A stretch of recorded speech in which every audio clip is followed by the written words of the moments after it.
রতনপুর গ্রামে মানিক নামে এক ব্যক্তি থাকত। তার প্রধান কাজ ছিল কৃষিকাজ, কিন্তু পাশাপাশি সে কিছু ছাগলও পালন করত। মানিক যখন চাষের কাজে মাঠে যেত, তখন ছাগলগুলোকে গোয়ালে রেখে যেত। মানিক কাজ শেষে যখন বাড়ি ফিরত, তখন সে তার ছাগলদের বাইরে চড়াতে নিয়ে যেত। ছাগলরা সারাদিন গোয়ালে বন্ধ হয়ে থাকতো বলে তারা অনেক হাঁপিয়ে যেত। আর যখন তারা সন্ধ্যায় মাঠে ঘুরতে যেত, তখন তারা তো অনেক খুশি হতো। মানিক তার ছাগলগুলোর নাম রেখেছিল। সব ছাগল মানিককে অনেক পছন্দ করত। এই ছাগলগুলোর মধ্যে একটার নাম মানিক বসন্তী রেখেছিল।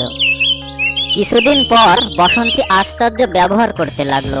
মানিক বুঝতেই পারছিল না যে তার ছাগল কেন এমনটা করছে। সে বসন্তী বসন্তী বলে ডাকতে লাগলো, কিন্তু ছাগল কোনো সাড়াই দিচ্ছিল না। পরের দিন মানিক এক পশু ডাক্তারকে তার বাড়ি ডেকে আনলো। ডাক্তার এসে ছাগলকে ভালোভাবে পরীক্ষা করেন। মানিক তখন ডাক্তারকে জিজ্ঞেস করলো, ডাক্তার সাহেব, বসন্তীকে ভালোভাবে দেখুন। আমি বুঝতেই পারছি না হঠাৎ করে এর কি হলো। হ্যাঁ দেখেছি মানিক, বসন্তী মা হতে চলেছে। ও গর্ভবতী, আর এজন্যই সে এমন আচরণ করছে। মানিক এই কথা শুনে অনেক খুশি হলো। সে বসন্তীর খাবার দাবারের প্রতি আরো যত্নশীল হলো। অন্য সব দিনের মতো মানিক মাঠের কাজ শেষ করে বাড়ি ফিরল, আর তার সব ছাগলকে বাইরে চড়াতে নিয়ে গেল। বসন্তী মনের সুখে ঘুরে ঘুরে ঘাস খেতে লাগলো, আর ঘাস খেতে খেতে সে তার মালিক থেকে একটু দূরে চলে গেল। মানিকের নজর বসন্তীর উপর পড়ল। আরে বসন্তী, কোথায় গেলে তুমি? অত দূরে যেও না, তাড়াতাড়ি এদিকে এসো।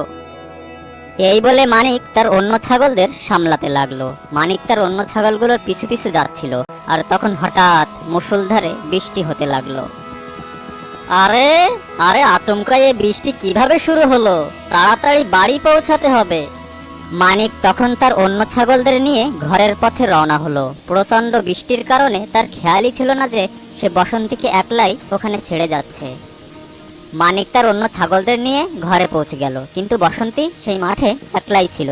বসন্তী কিছুই বুঝতে পারছিল না যে সে কোথায় যাবে কোথায় যাবে। আর তখন বৃষ্টি থেমে গেল। বসন্তী এদিক ওদিক ঘুরতে লাগলো।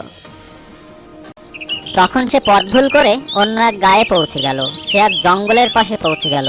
সে জঙ্গল থেকে জঙ্গলি জানোয়ারের ভয়ঙ্কর সব শব্দ আসছিল।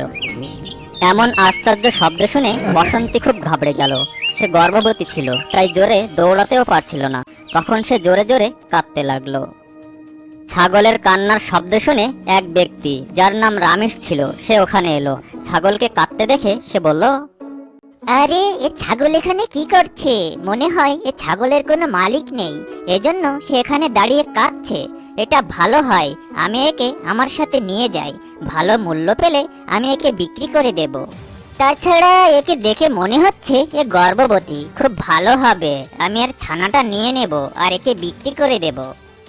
বসন্তী লোকটাকে দেখে খুব ভয় পেল আর বলল, না না, আমাকে ছেড়ে দাও। আমি তোমার সাথে কোথাও যাব না। আমি আমার মালিকের কাছে যাব। আমাকে ছেড়ে দাও। চুপ কর, খুব এসেছে, মালিকের কাছে যাবে। আজ থেকে তো তুই আমার সাথেই থাকবি। চল আমার সাথে, আমি তো তোকে আমার সাথে নিয়েই যাব। বসন্তী তার এক কদমও আগে বাড়ালো না। রামেশ ছাগলের এই অবস্থা দেখে খুবই রেগে গেল আর জোর জবরদস্তি ছাগলকে তার বাড়ি নিয়ে গেল। অন্যদিকে মানিক যখন তার সব ছাগলকে নিয়ে ঘরে ফিরল, তখন সে খেয়ালই করেনি যে তার বসন্তী বাড়ি ফেরেনি। কিন্তু যখন সে তার ছাগলদের খাবার দেওয়ার জন্য আসলো, তখন সে খেয়াল করলো যে বসন্তী বাড়ি ফেরেনি। মানিক চারিদিকে বসন্তীকে খুঁজতে লাগলো। বসন্তী, কোথায় তুই? কোথায় চুপটি করে বসে আছিস? তুই বাইরে আয়, আমাকে আর পেরেশানিতে রাখিস না। মানিক ঘর থেকে বাইরে আসলো আর বসন্তীকে খুঁজতে লাগলো। খুঁজতে খুঁজতে হঠাৎ তার মনে পড়লো সে বসন্তীকে ওখানেই রেখে এসেছে, যেখানে সে অন্য ছাগলদেরকে চড়াতে নিয়ে গিয়েছিল। মানিক সেই মাঠে আসলো আর জোরে জোরে বসন্তীকে ডাকতে লাগলো। বসন্তী, বসন্তী, তুই কি আমার কথা শুনতে পাচ্ছিস? তুই কি এখানে আছিস? অনেকক্ষণ ধরে খুঁজে সে বসন্তীকে যখন পেল না, তখন উদাস হয়ে সে ঘরে ফিরে আসলো। আমি বসন্তীর ঠিক মতো দেখাশোনা করতে পারিনি, ও আমাকে ছেড়ে কোথায় চলে গেল। রামিস জবরদস্তি বসন্তীকে তার ঘরে নিয়ে আসলো আর তাকে খুঁটির সাথে বেঁধে রাখলো, যাতে সে সেখান থেকে পালাতে না পারে। তুই আজ থেকে এখানেই থাকবি, আর কোথাও যেতে পারবি না। আমাকে যেতে দাও, আমি এখানে থাকতে চাই না। তুই গর্ভবতী বলে এখন পর্যন্ত আমি তোকে কিছুই বলিনি, আর তা না হলে আমি তোকে মেরে মেরে এমন অবস্থা করতাম যে তুই নিজেই নিজেকে চিনতে পারতিস না। রামেশ খুব নির্দয় ব্যক্তি ছিল, সে কারো উপর দয়া বা অনুগ্রহ করত না। গায়ের কিছু লোক দুধ কিনতো, তখন রামেশ ভাবলো কেননা আমি এই ছাগলের দুধ বের করে বিক্রি করি, আর সেখান থেকে আমার যে টাকা আসবে তা আমি রেখে দেব। কিছুদিন পর এর তো ছানা হবে, তখন আমি একে বিক্রি করে দেব। কিন্তু রামেশের এই চক্রান্তের খবর বসন্তী জানতো না। সারাক্ষণ সে তার মালিকের কথাই ভাবছিল। রামেশ আশপাশ থেকে কিছু ঘাস কেটে আনলো আর বসন্তীর সামনে রেখে দিল আর বলল, এই নে ঘাস খা, তাড়াতাড়ি খা। আমি এসব খাবো না, আমি আমার মালিকের কাছে যাব, সেখানে গিয়ে আমি কিছু খেয়ে নেব। আর তা না হলে আমি ক্ষুধার্তই থাকবো। তুই এভাবে আমার কথা মানবি না, মনে হচ্ছে তোকে মারতেই হবে। রামেশ পাশে থাকা একটা লাঠি তুললো আর বসন্তীকে মারা শুরু করলো। বল, এবার ঘাস খাবি নাকি খাবি না? বল, খাবি নাকি খাবি না? বসন্তী তখন কাঁদতে লাগলো আর বলল, আমাকে মেরো না, আমি ঘাস খেয়ে নিচ্ছি। নে তাড়াতাড়ি ঘাস খেয়ে নে, আর তা না হলে আবার তোকে পেটানো শুরু করে দেব। বসন্তী আবার মারের কথা শুনে ভয় পেল আর তাড়াতাড়ি ঘাস খাওয়া শুরু করলো। রামেশ বসন্তীর সাথে খুব খারাপ আচরণ করছিল। রামেশ প্রতিদিন বসন্তীর দুধ দুয়ে নিত আর তা বাজারে বিক্রি করে দিত। বসন্তী খুব দুর্বল হয়ে পড়েছিল, তার আগত বাচ্চারও ঠিকমতো ভরণ পোষণ হচ্ছিল না। একদিন রামেশ বসন্তীর কাছে আসলো আর বলল, এই শোন, প্রতিদিন তোর জন্য ঘাস আনতে আনতে আমি বিরক্ত হয়ে গেছি। কিছুদিনের মধ্যে তোর বাচ্চা জন্ম নেবে, আমি ওকে তোর কাছ থেকে নিয়ে নেব আর তোকে বিক্রি করে দেব। এখন যেভাবে আছিস সেভাবেই থাক। কি, তুমি আমার কাছ থেকে আমার বাচ্চাকেও ছিনিয়ে নেবে? এমনটা করো না। বেশি বক বক করিস না, আমি তোকে কুড়িয়ে পেয়েছিলাম, তাই আমি তোর সাথে যা খুশি তাই করতে পারি। রতনপুর গায়ে একমাত্র মানিকই ছাগলের দুধ বিক্রি করত।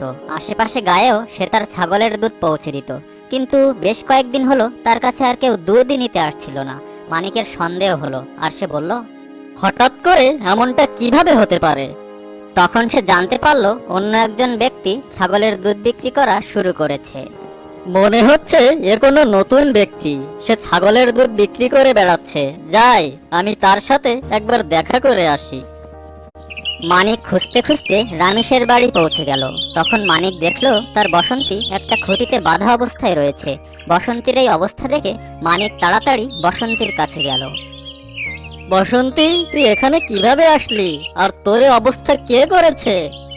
মানিককে দেখে বসন্তীর চোখে মুখে খুশির ঝলক চমকালো। মালিক, তুমি এসেছো আমাকে নিয়ে যেতে? বসন্তী সব কথা মানিকের কাছে খুলে বলল। রামেশ শব্দ শুনে ঘর থেকে বাইরে আসলো। কে তুমি? আমি এই ছাগলের মালিক। তোমার এত সাহস কিভাবে হলো আমার বসন্তীকে এখানে আনার? এ তোমার কোনো বসন্তী টসন্তী না, এটা আমার ছাগল, আমি একে জঙ্গলে পেয়েছি। মালিক, এ হলো সেই ব্যক্তি যে আমার এই অবস্থা করেছে। এ আমাকে খুব মেরেছে। আমার সারা দুধে দুয়ে নিয়ে যেত আর গায়ের লোকের কাছে বিক্রি করে দিত। মানিক বসন্তীর খুঁটির বাঁধন খুলে দিল। চল বসন্তী আমার সাথে। আর তুমি শোনো, আজকের পর থেকে যদি আমার বসন্তীর দিকে চোখ তুলে তাকিয়েছো তাহলে তোমার খবর আছে। মানিক বসন্তীকে ওই নির্দয় ব্যক্তি রামেশের কাছ থেকে নিয়ে পুনরায় তার বাড়িতে নিয়ে গেল।